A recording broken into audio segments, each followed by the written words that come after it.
Hello, जय हिंद। स्वागत है आपका हमारे यूट्यूब चैनल पे। आज का ये जो सवाल है व्हाट्सएप के ज़रिए बच्चों ने पूछा है और ये सवाल आपका लाभ हानि का है।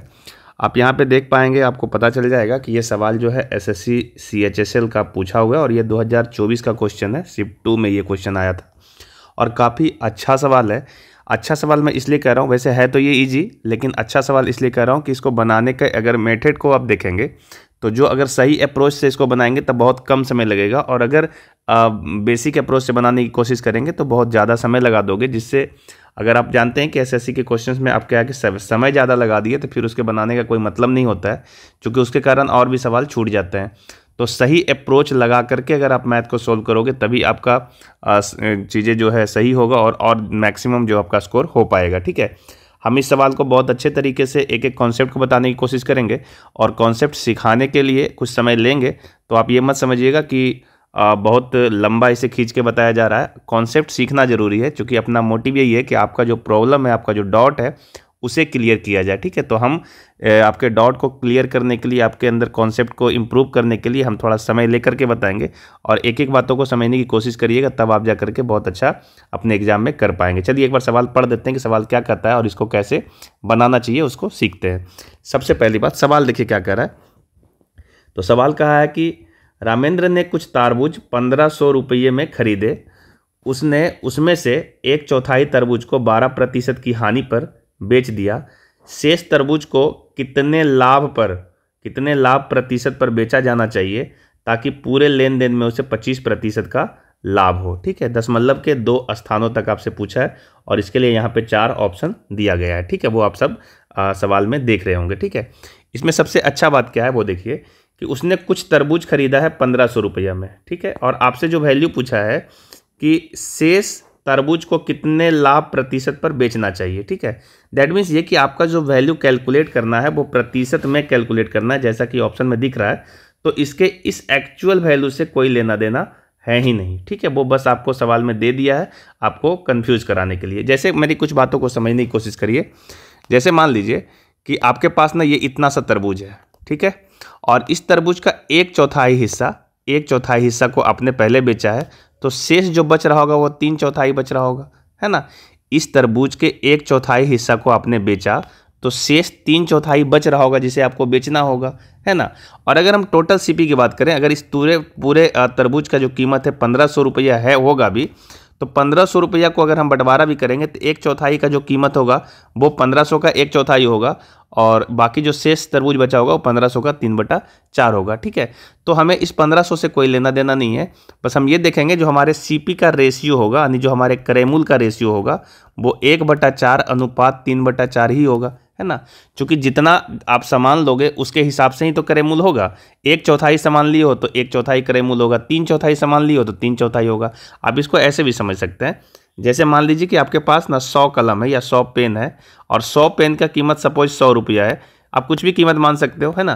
तो इसका 1/4 अगर आप कैलकुलेट करोगे तो 25 कलम होगा, तो 25 कलम का दाम भी 25 रुपया ही होगा और 75 कलम का दाम 75 रुपया होगा। आप रेशियो चेक करोगे तो जो आपके सामान का रेशियो है वही आपका कीमत का भी रेशियो है ना, सीपी का भी वही रेशियो है।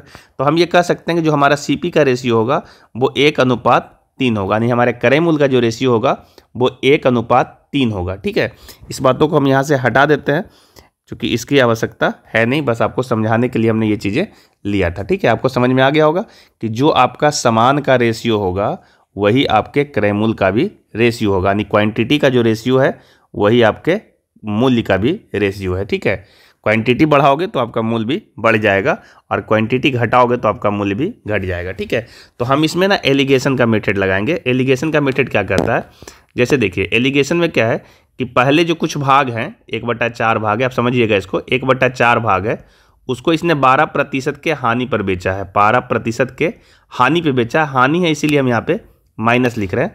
और जो शेष बचा होगा 3/4 भाग तरबूज, इसको ये कह रहा है कि किस मूल्य मतलब इसको कैसे बेचना चाहिए, शेष तरबूज को कितने लाभ प्रतिशत पे बेचना चाहिए। तो हम कह देते हैं इसको x% के आप लाभ पे बेचो, और चूंकि ये लाभ है इसलिए हम यहाँ पे प्लस का साइन लगा सकते हैं।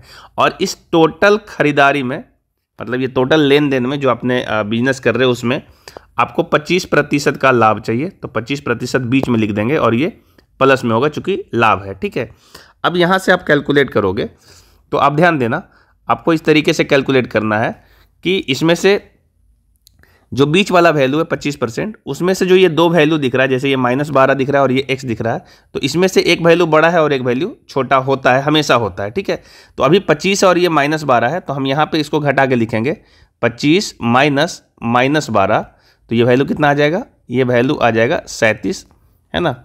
और इसको अगर हम देखें इस साइड से, तो अब देखो ये -12 ये छोटा हो गया, तो ये वाला वैल्यू बड़ा होगा, तो हम यहाँ पे लिखेंगे x माइनस 25।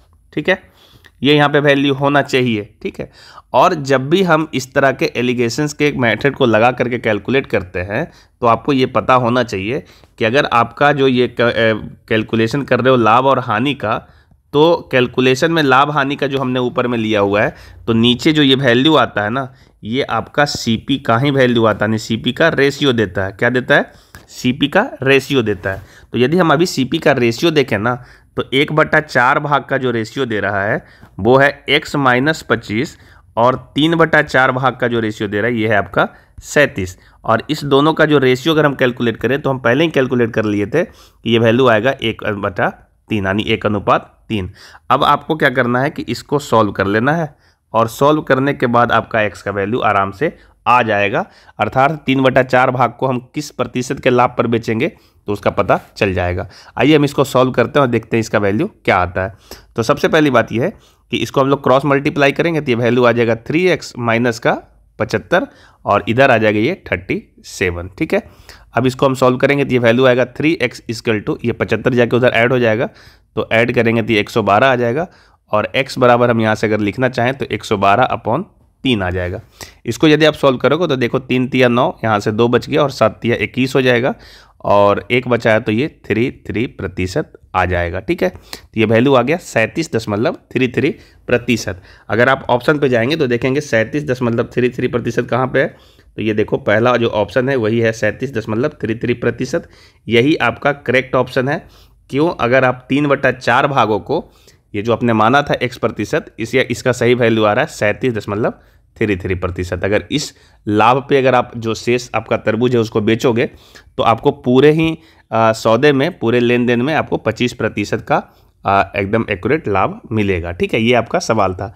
आपको हमेशा याद रखना है, जब भी आप एलिगेशन मेथड लगाते हो, ये एलिगेशन का मेथड है, इसमें अगर आप लाभ और हानि को यहाँ पे रखते हो, जैसे हमने यहाँ पे हानि को रखा है, यहाँ पे लाभ रखा है, और ये जो बीच वाला है वो पूरे लेन देन का लाभ हानि होता है ना, तो आपको जो नीचे में मिलता है ना, ये याद रखना है, जो नीचे में मिलेगा ये आपको क्रय मूल्य ही मिलेगा। ठीक है, आप याद कैसे रखोगे, तो आप ये याद ऐसे रख सकते हो कि लाभ और हानि ये दोनों क्रय मूल्य पर ही दिया जाता है। तो जिसके कंपैरिजन में हम लोग बात करते हैं ना, यहाँ पे क्रय मूल्य के कंपैरिजन में बात करते हैं, यानी क्रय मूल्य से इसका तुलना होता है, तो नीचे वाला रेशियो क्रय मूल्य का ही मिलता है।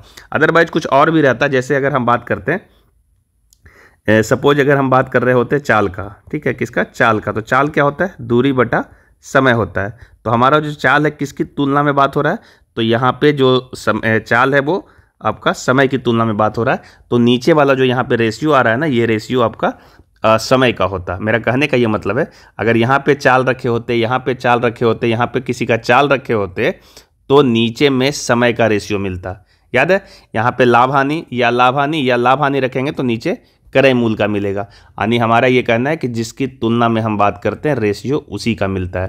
तो ये सब ज्ञान आपको धीरे धीरे संग्रहित करना है, अपने अंदर जमा करना है, और सभी कॉन्सेप्ट को आप लगाओगे तो आपका सवाल बहुत आसानी से बहुत कम समय में सॉल्व हो जाएगा। ठीक है, मेरा काम है आपके जो भी डॉट्स हैं उसको सॉल्व करना। आपका भी कोई ऐसा सवाल है, अगर आप चैनल पर नए हैं, आपको नहीं पता है, तो इसके लिए आपको याद रखना होगा कि हमारा जो दिया हुआ व्हाट्सएप नंबर है, इस व्हाट्सएप नंबर पे आपके प्रैक्टिस के दरमियान कोई भी समस्या आती है मैथ से रिलेटेड, आप भेज सकते हो।